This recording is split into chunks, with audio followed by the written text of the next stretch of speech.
America Iran युद्धाचा फटका अजून देखील हॉटेल चालकांना पडत असल्याचं दिसून येत आहे. मी सध्या आहे डोंबिवलीमधील सोनाली फॅमिली रेस्टॉरंटमध्ये आणि आपण पाहू शकता या ठिकाणी जे आहेत ते सिलेंडरच्या लांबत लांब रांगा लागलेल्या आहेत. मात्र हे ऐकून सगळ्यांना आनंद जरी वाटत असेल, मात्र हे सगळे सिलेंडर जे आहेत ते रिकामे या ठिकाणी पडलेले दिसून येत आहेत. एकंदरीत पाहायला गेलं तर कालपर्यंत या हॉटेलमध्ये मोठ्या प्रमाणात गर्दी होती, मात्र आज पाहिलं तर ही गर्दी कुठेतरी थांबलेली आहे. कारण आता सिलेंडर संपल्याने हे हॉटेल चालकांनी या ठिकाणी आता पार्किंगच्या परिसरामध्ये चूल मांडलेली पाहायला मिळत आहे. आपण पाहू शकता हॉटेलचा जो स्टाफ आहे, जो कालपर्यंत किचनमध्ये होता, तो पार्किंगच्या ठिकाणी या ठिकाणी चूल मांडून या ठिकाणी आपलं अन्न जे आहे ते शिजवताना या ठिकाणी दिसतंय. एकंदरीत गॅस सिलेंडर आपण पाहिलं तर गॅस सिलेंडरवरती जे 2 तासामध्ये म्हणजे अन्न शिजायचं ते चुलीवरती 4 तासात शिजलं जातात.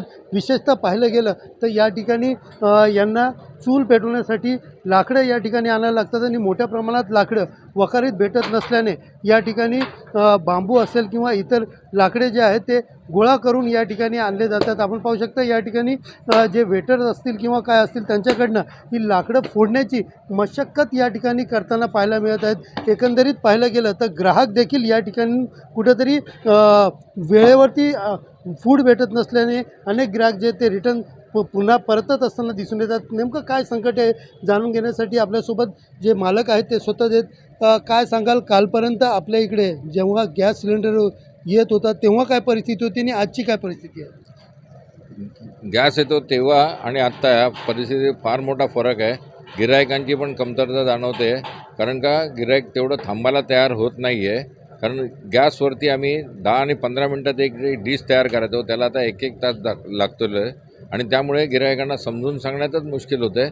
काही गिरायकं नेहमीच्या चवीमुळे थांबायला तयार होतात, काही गिरायकं यायला तयार होत नाही. आणि हे नॉनव्हेज आम्ही चुल्यावरती देऊ शकतो, पण व्हेज आयटम आम्हाला भरपूर कर्टल करावे लागतात आणि ते व्हेज आयटम कमी करून जे फ्राय आयटम ते देऊच शकत नाही, आणि गॅसची बिलकुलच सोय नाही.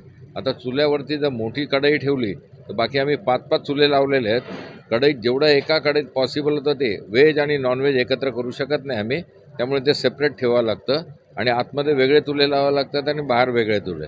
आणि आमच्या कामगारांच्या मेन आरोग्याचा ह्याच्यात फार मोठा प्रश्न आहे, कारण धुरामुळे ते 10-15 दिवसापासून एवढे हैराण झालेत, काही लोक आजारी पण पडलेले आहेत. यामुळे सगळी परिस्थिती एकदमच गंभीर झालेली आहे. जर लवकरात लवकर गॅस सिलेंडर मिळाले तरच आमच्या असलेल्या स्टाफचं जेवणाची, राहण्याची, खाण्याची सोय आम्ही करू शकतो.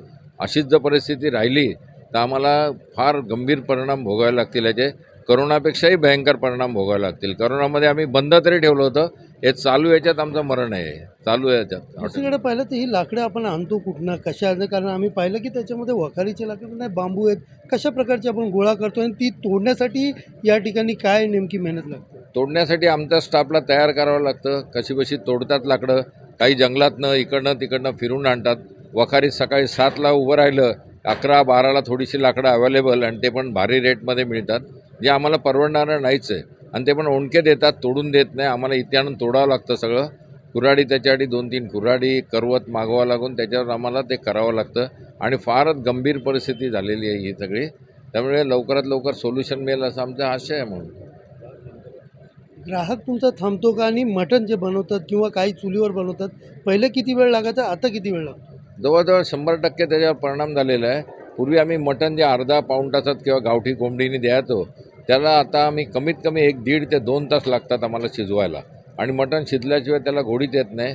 काही लोक थांबतात, काही लोक नाराजीने निघून जातात, बाबा मी असेल अवेलेबल ते द्या सांगतात आणि त्यावर ॲडजस्ट करतात. पण असं परिस्थिती फारच विचित्र चाललेली आहे सगळी. आता जो धूर आहे, धुरामुळे किती जणांना त्रास झालेला आहे आणि काही लोक कामही सोडून जात असल्याची माहिती आहे. धुरामुळे कामगार काम करायला तयार होत नाही, आणि हे सगळे स्टार हॉटेलचे कामगार आहेत. त्यामुळे म्हणतात आम्ही जिथे अवेलेबल होईल थोड्या दिवसांनी तर गावाला जातो आम्ही, आणि नंतर थोड्या दिवसांनी येऊन कामावर येतो. कारण त्यांची या धुरात काम करायला तयार नाही, कारण प्रत्येकी हायग्रेड सॅलरीवाले आहेत. ते थोडे जे जुने आहेत आमच्याकडे ते ॲडजस्ट करून घेतात त्याच्याबरोबर, पण सगळे ॲडजस्ट करायला तयार नाही. आणि पार्किंगची जागा आमची फारच कमी झाली याच्यामुळे. तिथं फार मोठी गैरसोय, रस्त्यावर पार्किंग करावं लागते नाईलाजाने. एकंदरीत पाहिलं तर कुठंतरी या ठिकाणी आरोग्याचा प्रश्न सगळ्यांचा ऐरणीवरती आलेला आहे. चूल तर पेटली आहे हॉटेलच्या बाहेर, मात्र त्या धुरामुळे वेटर असतील किंवा हॉटेलमध्ये ग्राहक असेल यांचं देखील आरोग्य धोक्यात आलं आहे. यामुळे लवकरात लवकर प्रशासनाने सिलेंडर द्यावं अशी मागणी जी आहे हॉटेल व्यावसायिकाकडनं केली जात आहे. सुनील जाधव, TV9 मराठी, डोंबिवली.